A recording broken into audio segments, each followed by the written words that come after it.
आइए दोस्तों जानते हैं झारखंड के मुख्य और सिलेक्टेड खबरों को मात्र 10 मिनट में, लेकिन उससे पहले हमारे चैनल को सब्सक्राइब नहीं किए हैं तो सब्सक्राइब कर ले।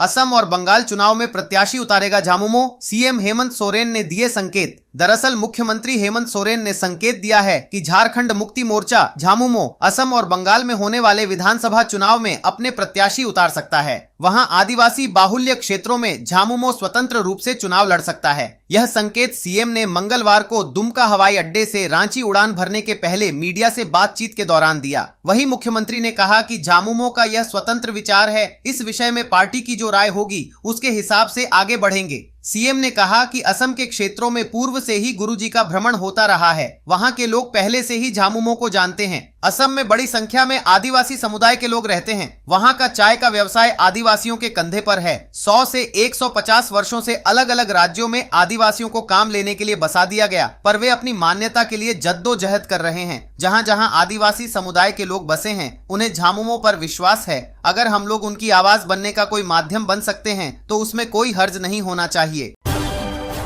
झारखंड में आज से एक सप्ताह तक सुबह कोहरा। रांची, बोकारो, हजारीबाग सहित 7 जिलों में ड्राई रहेगा मौसम, रातें होंगी ज्यादा ठंडी। दरअसल मौसम के ताजा पूर्वानुमान के अनुसार झारखंड में अगले एक सप्ताह तक मौसम का मिजाज लगभग एक जैसा बना रहेगा। मौसम विभाग ने बताया है कि राज्य के अधिकांश जिलों में सुबह के समय हल्के से मध्यम दर्जे का कोहरा या कुहासा देखने को मिल सकता है। इसके बाद जैसे जैसे दिन चढ़ेगा कोहरा छंट जाएगा और आसमान आंशिक से लेकर मुख्य रूप से साफ रहेगा। मौसम शुष्क रहने के कारण दिन में धूप निकलेगी, लेकिन सुबह और रात के समय ठंड का असर बना रहेगा। रांची, बोकारो, हजारीबाग, रामगढ़, खूंटी, गुमला, लोहरदगा, कोडरमा और धनबाद जिलों में मौसम पूरी तरह शुष्क रहेगा। सुबह हल्का कोहरा रहने के बाद दिन में मौसम साफ हो जाएगा।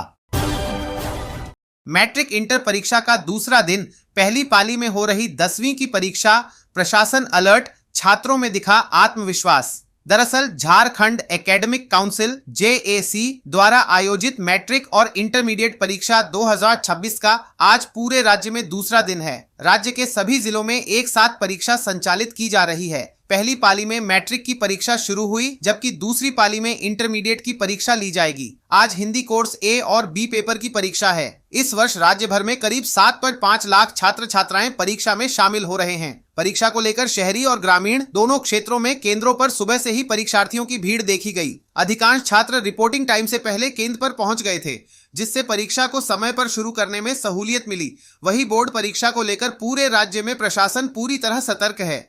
राज्य के सभी जिलों के परीक्षा केंद्रों के बाहर पर्याप्त संख्या में पुलिस बल की तैनाती की गई है।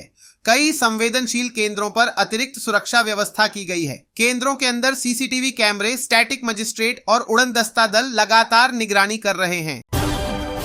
और अगली खबर खेल जगत से है। T20 world cup 2026 group analysis. Group D में पिछली फाइनलिस्ट साउथ अफ्रीका के साथ न्यूजीलैंड और अफगानिस्तान। ग्रुप ए में भारत, पाकिस्तान। दरअसल T20 वर्ल्ड कप 7 फरवरी से शुरू होगा। ICC के मेगा इवेंट में 20 टीमें हिस्सा ले रही हैं, जिन्हें 4 अलग अलग ग्रुप में बांटा गया है। टूर्नामेंट में सबसे ज्यादा चर्चा ग्रुप ऑफ डेथ को लेकर है। इस बार यह टैग ग्रुप डी को मिला है, जिसमें पिछली बार की फाइनलिस्ट साउथ अफ्रीका के साथ 2021 की रनर अप न्यूजीलैंड और पिछली सेमीफाइनलिस्ट अफगानिस्तान शामिल हैं। ग्रुप ए में भारत और पाकिस्तान जैसी राइवल टीमों के अलावा ग्रुप सी में 2 बार की चैंपियन इंग्लैंड और वेस्टइंडीज भी आमने सामने है।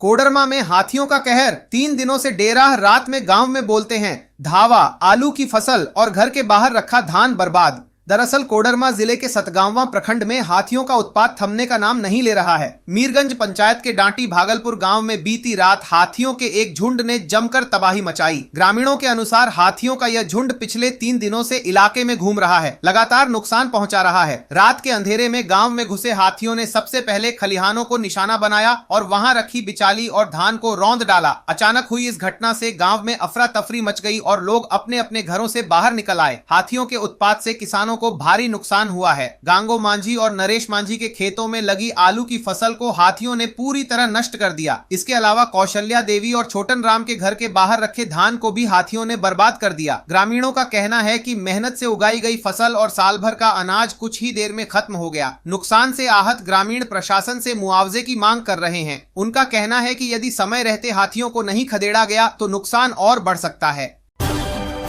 झारखंड निकाय चुनाव में सियासी पाराहाई, दल बदल और गठबंधन में रस्साकशी तेज। दरअसल झारखंड निकाय चुनाव दलगत आधार पर न होने के बावजूद पार्टियों में खींचतान जारी है। भाजपा और जामुमो ने अपने समर्थित उम्मीदवारों के नाम तय कर लिए हैं, जबकि कई दिग्गज नेता चुनाव से पहले पाला बदल रहे हैं। वहीं झारखंड में नगर निकाय चुनाव भले ही दलगत आधार पर नहीं हो रहे हों, पर पार्टियों में इसे लेकर सरगर्मी तेज हो गई है। अधिकतर सियासी दलों ने पार्टी समर्थित प्रत्याशियों के लिए कमर कस ली है।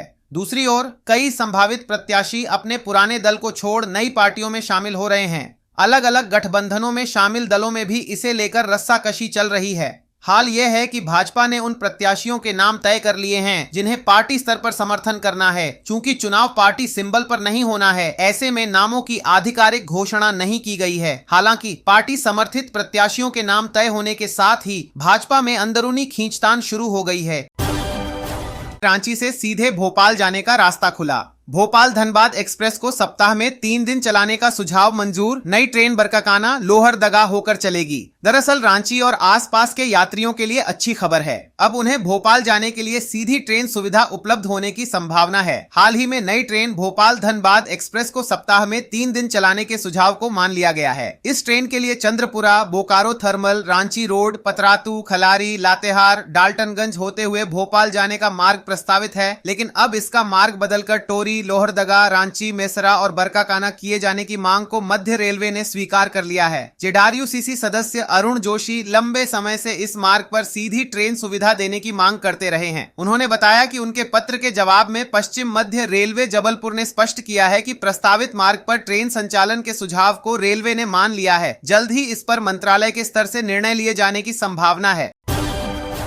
हजारीबाग नगर निकाय चुनाव में महिलाओं की मजबूत दस्तक में 17 वार्ड आरक्षित। चुनावी मैदान में 50 से ज्यादा उम्मीदवार। दरअसल हजारीबाग नगर निकाय चुनाव 2026 में इस बार महिलाओं की भागीदारी खास चर्चा का विषय बनी हुई है। राज्य सरकार की ओर से नगर निकाय चुनावों में महिलाओं के लिए वार्ड आरक्षित किए जाने का असर अब जमीनी स्तर पर साफ नजर आने लगा है। हजारीबाग नगर निगम क्षेत्र के कुल 36 वार्डों में से 17 वार्ड महिलाओं के लिए आरक्षित हैं। इसका नतीजा यह है कि बड़ी संख्या में महिलाएं न केवल चुनावी प्रक्रिया से जुड़ रही हैं, बल्कि प्रत्याशी के रूप में भी खुलकर सामने आ रही हैं। अब तक सभी वार्डों को मिलाकर 50 से अधिक महिला उम्मीदवार नामांकन दाखिल कर चुकी हैं, जो अपने आप में एक नया रिकॉर्ड माना जा रहा है। इस बार चुनावी मैदान में उतरी अधिकांश महिला उम्मीदवार पढ़ी लिखी, जागरूक और सामाजिक सरोकारों से जुड़ी हुई हैं। वे केवल नाम मात्र की प्रत्याशी नहीं, बल्कि अपने वार्ड के विकास को लेकर स्पष्ट सोच और एजेंडा के साथ मैदान में उतरी हैं।